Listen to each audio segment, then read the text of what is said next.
નમસ્કાર મિત્રો, સ્વાગત છે તમારું માર્કેટ બુલેટિનમાં. તો બજારને જે સમાચારની રાહ હતી તે સમાચાર હવે આવી ગયા છે. આજે ભારત અને યુરોપિયન યુનિયન વચ્ચે ટ્રેડ ડીલ થઈ ગઈ છે. આ ટ્રેડ ડીલ વિશે તમારા માટે તમામ વિગતવાર માહિતી લાવ્યા છીએ પણ આપણી ગુજરાતી ભાષામાં. અને આવતીકાલે બજાર માટે કયા લેવલ મહત્વના છે તેના વિશે પણ આપણે ચર્ચા કરશું. થોડો વિડીયો કદાચ લાંબો થઈ શકે છે પણ વિડીયો સંપૂર્ણ જોજો અને ચેનલને સબસ્ક્રાઇબ ન કરી હોય તો ખાસ સબસ્ક્રાઇબ કરજો. ચાલો વધુ વાત ન કરતા શરૂઆત કરીએ મહત્વના સમાચારની. તો ભારત અને યુરોપિયન યુનિયનની ઐતિહાસિક ડીલ આજે પૂરી થઈ ગઈ છે. હવે યુરોપમાં વાગશે ભારતનો ડંકો. શેર બજારમાં જોરદાર તેજી આવી ગઈ છે અને બેંક નિફ્ટી 700 પોઈન્ટ ઉછળી છે. પણ હવે કાલે બજારમાં શું તેના વિશે ચર્ચા કરીએ. સૌપ્રથમ આપણે વાત કરશું ડીલની. તો આજે ભારત માટે અને ખાસ કરીને ભારતીય અર્થતંત્ર માટે ખૂબ જ મોટા સમાચાર આવ્યા છે. વડાપ્રધાન નરેન્દ્ર મોદીની યુરોપિયન યુનિયનના નેતાઓ વચ્ચે ઐતિહાસિક ફ્રી ટ્રેડ એગ્રીમેન્ટ એટલે કે એફટીએ ઉપર મહોર લાગી ગઈ છે. આ કરાર માત્ર વેપાર જ નહીં પણ ભારતીય વિદ્યાર્થીઓ, પ્રોફેશનલ્સ અને ઉદ્યોગ સાહસિકો માટે નસીબ બદલનારો સાબિત થવાનો છે. ચાલો જાણીએ આ ડીલની ખાસ વાતો અને તેની શેર બજાર ઉપર શું અસર થશે. પ્રથમ વાત કરશું ભારતીય પ્રતિભાની. તો આ કરારની સૌથી મોટી સફળતા બિઝનેસ મોબિલિટીની છે. ભારત અને યુરોપિયન યુનિયન વચ્ચે પ્રોફેશનલની અવરજવર માટે એક મજબૂત માળખું તૈયાર કરાયું છે. ખાસ કરીને આઈટી એન્જિનિયરિંગ અને રિસર્ચ ક્ષેત્રના નિષ્ણાતો હવે ટૂંકા ગાળાના કામ કે કંપનીના આંતરિક ટ્રાન્સફર દ્વારા સરળતાથી યુરોપ જઈ શકશે. એટલું જ નહીં, આ કરારમાં કર્મચારીઓની સાથે તેમના પરિવારજનો અને આશ્રિતોને પણ ત્યાં રહેવા અને કામ કરવાના અધિકારો આપવામાં આવ્યા છે, જે ભારતીય ટેલેન્ટ માટે ગ્લોબલ એક્સપોઝરના નવા રસ્તા ખોલે છે. બીજું છે શિક્ષણ અને વિદ્યાર્થીઓ માટે ગોલ્ડન તક. તો ભારતીય વિદ્યાર્થીઓ માટે આ ડીલ આશીર્વાદ સમાન છે. આ કરાર હેઠળ માત્ર અભ્યાસ જ નહીં પણ અભ્યાસ પૂર્ણ કર્યા પછી યુરોપમાં કામ કરવાની તકો એટલે કે પોસ્ટ સ્ટડી વર્ક ઓપોર્ચ્યુનિટીઝ માટે પણ વિશેષ જોગવાઈઓ કરવામાં આવી છે. આગામી 5 વર્ષમાં બંને પક્ષો સોશિયલ સિક્યુરિટી એગ્રીમેન્ટ ઉપર પણ કામ કરશે, જેનાથી યુરોપમાં કામ કરતા ભારતીયોના પેન્શન અને અન્ય સામાજિક લાભો સુરક્ષિત બનશે. આનાથી ભારતીય યુવાનોમાં વિદેશી શિક્ષણ અને રોજગારી માટેનો ઉત્સાહ અનેક ગણો વધી જશે. આગળ વાત કરીએ તો આયુર્વેદ અને પરંપરાગત જ્ઞાનને વૈશ્વિક ઓળખ મળશે. તો ભારત માટે આ એક સાંસ્કૃતિક અને આર્થિક વિજય છે. યુરોપિયન યુનિયનના દેશોમાં પરંપરાગત તબીબી પદ્ધતિઓ પર કોઈ કડક નિયંત્રણો નથી. ત્યાં હવે ભારતીય આયુર્વેદ અને અન્ય પરંપરાગત ચિકિત્સા પદ્ધતિના પ્રેક્ટિશનરો પોતાની હોમ ટાઇટલ એટલે કે ભારતીય ડિગ્રી સાથે કામ કરી શકશે. આ સાથે જ ભારતના ટ્રેડિશનલ નોલેજ ડિજિટલ લાઇબ્રેરીને પણ માન્યતા મળી છે, જેનો અર્થ છે કે હવે ભારતનું વર્ષો જૂનું જ્ઞાન આંતરરાષ્ટ્રીય સ્તરે પેટન્ટ અને બૌદ્ધિક સંપત્તિના કાયદાથી સુરક્ષિત રહેશે. ત્યારબાદ આગળ વાત કરીએ નાણાકીય સેવાઓ અને ડિજિટલ ઇકોનોમી ક્રાંતિ આવી છે. તો આધુનિક યુગના વેપારને ધ્યાનમાં રાખી અને ફ્રી ટ્રેડ એગ્રીમેન્ટમાં નાણાકીય સેવાઓ ઉપર વિશેષ ભાર મૂકવામાં આવ્યો છે. ડિજિટલ પેમેન્ટ અને ક્રોસ બોર્ડર ટ્રાન્ઝેક્શન હવે વધુ સુરક્ષિત બનશે અને ઝડપી બનશે.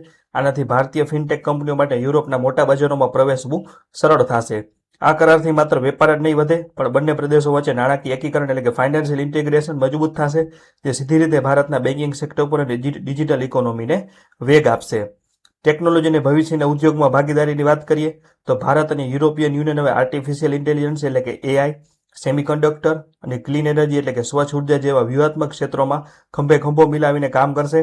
ભારતના યુરોપ સૌથી મોટા રિસર્ચ પ્રોગ્રામ એટલે કે હોરિઝોન યુરોપમાં જોડાવા જઈ રહ્યું છે, જે ભારતીય સ્ટાર્ટઅપ્સ અને એમએસએમઈ માટે ટેકનોલોજીના દરવાજા ખોલશે. ગ્રીન હાઇડ્રોજન જેવી નવી ટેકનોલોજીમાં સહયોગથી ભારત પર્યાવરણની સુરક્ષા સાથે આર્થિક પ્રગતિ કરી શકશે, જે વિકસિત ભારત 2047ના વિઝનને સાકાર કરવામાં મહત્વની ભૂમિકા ભજવશે. નિકાસકારો અને ખેડૂતો માટે ખુલ્લું આકાશ થઈ ગયું છે.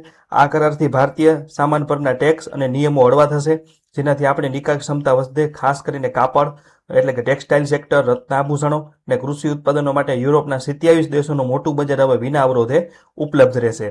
આનાથી ભારતીય નિકાસકારોની સ્પર્ધાત્મકતા વધશે અને દેશ વિદેશમાં વિદેશી ઊંડિયામણો આવશે. 2014 પછી ભારતે મોરેશિયસ, યુએઈ, યુકે અને ઓસ્ટ્રેલિયા જેવા દેશો સાથે શ્રેણીબદ્ધ કરારો કર્યા છે. તેમાં યુરોપિયન યુનિયન સાથેનો આ કરાર ભારતને ગ્લોબલ સપ્લાય ચેનનું કેન્દ્ર બનાવશે.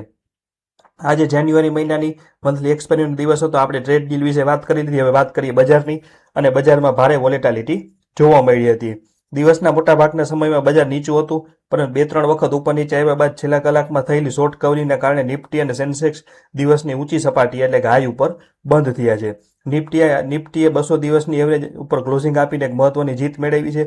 એક્સપાયરીના દિવસે જ ભારત અને યુરોપિયન યુનિયન ટ્રેડ ડીલના સમાચાર આવતા બજારને ડૂબતું બચાવવામાં સફળતા મળી છે. ખાસ કરીને બેંક નિફ્ટીમાં જે 700 પોઈન્ટનો ઉછાળો આવ્યો છે, તેણે એક્સપાયરીના દિવસે ટ્રેડર્સને ચોંકાવી દીધા છે. આવતીકાલ માટે બજારનું અનુમાન અને મહત્વના લેવલ્સ આ જુદા જુદા ટેકનિકલ એનાલિસિસના આધારે આપેલા લેવલ છે. આ કોઈ અમારું અંગત મંતવ્ય કે ટ્રેડિંગ ટિપ્સ નથી. વાત કરીએ તો આજે મંથલી એક્સપાયરીના દિવસે બજારે જે રીતે નીચલા સ્તરેથી રિકવરી બતાવી તે જોતા આવતીકાલે રોકાણકારોની નજર શોર્ટ ટર્મ તેજી ઉપર રહેવાની છે. નિફ્ટી માટે આવતીકાલે 25190 થી 25200નો ઝોન એક લોખંડી અવરોધ કે રેઝિસ્ટન્સ સાબિત થશે. જો નિફ્ટી આ લેવલની ઉપર મજબૂતીથી સસ્ટેન થાય તો આગળ 25300 થી 25500 સુધીની આગેકૂચ જોવા મળી શકે છે. બીજી તરફ જો પ્રોફિટ બુકિંગ આવે તો નીચેની તરફ 24,950 થી 24,900નો સપોર્ટ ઝોન અત્યંત નિર્ણાયક છે. તે તૂટતા બજારમાં ફરી નબળાઈ આવી શકે છે. બેંક નિફ્ટીની વાત કરીએ તો આજે એક્સિસ બેંકના જોરે આવેલો 700 પોઈન્ટનો ઉછાળો પોઝિટિવ છે, પણ આવતીકાલે 59,500ની સપાટી પાર કરવી તેના માટે જરૂરી રહેશે, જેને નીચેની તરફ 58,800ના લેવલ મજબૂત સપોર્ટ તરીકે કામ કરશે. એકંદરે બજેટની વોલેટિલિટી બજાર અત્યારે સેલ ઓન રાઇઝ મોડમાંથી દરેક ઉછાળે સાવચેતી રાખવી અને 24,900ના સ્ટોપ લોસને ખાસ ધ્યાનમાં રાખી અને ટ્રેડિંગ કરવું હિતાવહ છે. એટલે કોઈ પણ પ્રકારનું ટ્રેડિંગ કરો તો સ્ટોપ લોસ ખાસ ધ્યાનમાં રાખવું. ત્યારબાદ તમામ મિત્રો એક ખાસ નોંધ કે આ વિડીયો માત્ર શૈક્ષણિક અને માહિતીના હેતુ માટે છે. શેરબજારમાં રોકાણ જોખમને આધીન છે. કોઈ પણ પ્રકારના રોકાણ કે ટ્રેડિંગ કરતા પહેલા તમારા નાણાકીય સલાહકારની સલાહ લેવી જરૂરી છે. આ ચેનલ કોઈ પણ પ્રકારના નફા કે નુકસાન માટે જવાબદાર રહેશે નહીં. તો મિત્રો શું લાગે છે તમને કે ભારત અને યુરોપિયન યુનિયન ડીલ નિફ્ટીને ફરીથી 26,000ને પાર લઈ જશે? તમારો અભિપ્રાય કોમેન્ટમાં જરૂર જણાવજો. અને હા, કાલ સવારે માર્કેટ ખુલતા પહેલાની લાઈવ અપડેટ માટે અત્યારે જ આપણી ચેનલને સબસ્ક્રાઇબ કરી લેજો અને આપણા ઇન્સ્ટાગ્રામ પેજને પણ ફોલો કરી લેજો. આવા તમામ મહત્વના અપડેટ મેળવવા માટે માર્કેટ બુલેટિનને લાઇક, શેર અને સબસ્ક્રાઇબ કરજો. અને કોઈ પણ પ્રકારનો પ્રશ્ન હોય તો આપ કોમેન્ટ સેક્શનમાં પૂછી શકો છો. આભાર.